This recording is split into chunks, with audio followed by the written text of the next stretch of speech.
Bonjour à tous, aujourd'hui nous allons continuer les vidéos sur le C#. Donc aujourd'hui nous allons voir les types valeurs et les références des mots. Alors, tout d'abord, il faut savoir que le CLR, vous avez dû entendre parler, c'est l'abréviation de Common Language Runtime, qui est le mécanisme du .NET qui permet d'exécuter et d'interpréter les assemblées que vous créez. Alors le CLR, il divise sa mémoire en deux, qu'on appelle le tas en français, et en anglais ça se dit le heap, et la pile qui en anglais se dit stack. Donc ce qu'il faut savoir, c'est que les types en C#, d'ailleurs pas qu'en C#, ils ont deux valeurs. Soit ils sont de type valeur, soit ils sont de type référence.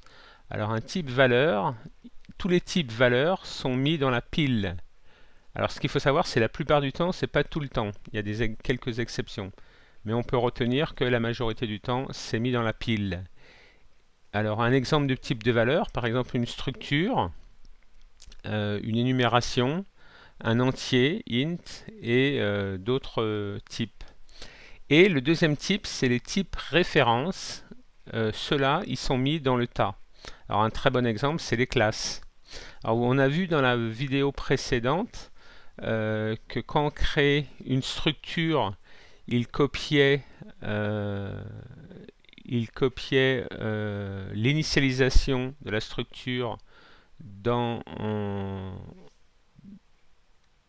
la pile, et c'est pour ça que le mot new n'était pas nécessaire. Alors que pour un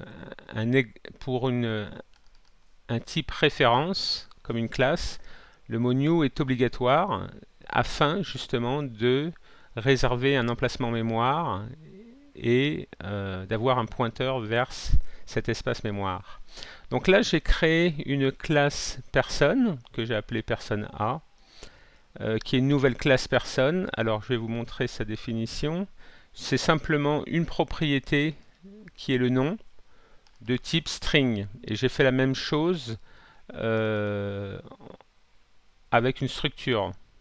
J'ai appelé la structure personne à une seule propriété qui s'appelle nom de type string. Donc là, je crée une nouvelle personne. Donc là, il me réserve un emplacement mémoire et par défaut, il met nul. Et ensuite, je lui dis que la propriété nom de cette instance de ma classe personne va avoir la valeur Toto. Donc j'écris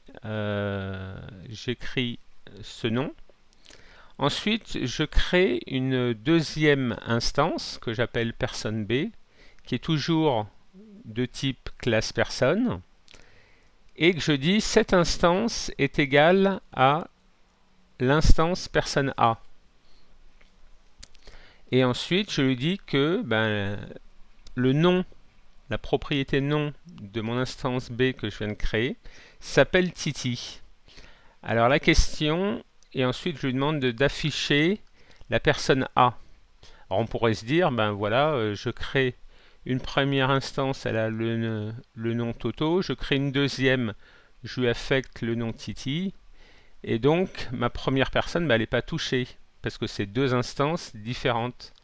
Sauf que c'est de type référence, et on a dit qu'un type référence, c'est un pointeur vers un espace mémoire qui est mis dans le tas. Donc A et B pointent sur le même objet. Et je vais vous... Donc c'est un... Je vais l'exécuter. Et on voit bien que ma personne A s'appelle Toto et que la personne A, ici, s'appelle toujours... s'appelle Titi. Elle a changé de nom. Parce que ces deux instances pointent sur le même espace mémoire. Donc ensuite je dis si la personne A est égale à la personne B, alors la personne A et B pointent sur le même objet en mémoire. Sinon, c'est deux objets différents. Donc j'exécute de nouveau et je vois bien que la personne A et B pointent sur le même objet en mémoire. Donc l'instance A est égale à l'instance B de personne. Ensuite, on va faire le même exemple avec une structure. Donc on a vu que structure personne, c'était la même chose qu'une classe personne.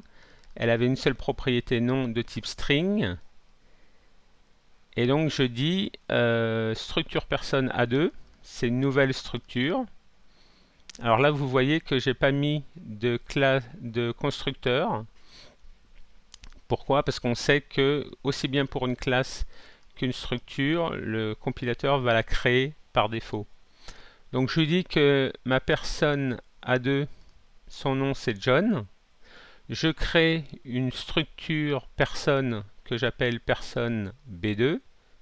Je lui dis que cette personne B2 c'est égal à personne A2, exactement comme tout à l'heure, vous pouvez voir ici. Et je lui affecte le nom Bill et je lui dis... Alors j'ai créé aussi une troisième personne que j'ai appelée personne C2 que j'ai mis égale personne A2. Donc là je prends deux instances. Je prends une première instance A2, je crée une deuxième instance B2 qui est égale à A2, je crée une troisième instance C2 qui est égale à A2, mais B2 change son nom en Bill et C2, je ne lui change pas son nom. Et après je lui dis affiche-moi le nom de mes trois instances. Donc j'exécute et là qu'est-ce que je vois? Que la personne A2 c'est John. La personne B2, c'est Bill, et la personne, je vais enlever ça, voilà, et la personne C2, c'est John. Donc on voit bien que, contrairement à une classe, la personne B2 n'est pas identique à la personne A2. Pourquoi? Parce que à la construction de l'objet de l'instance personne B2, eh bien, il y a une copie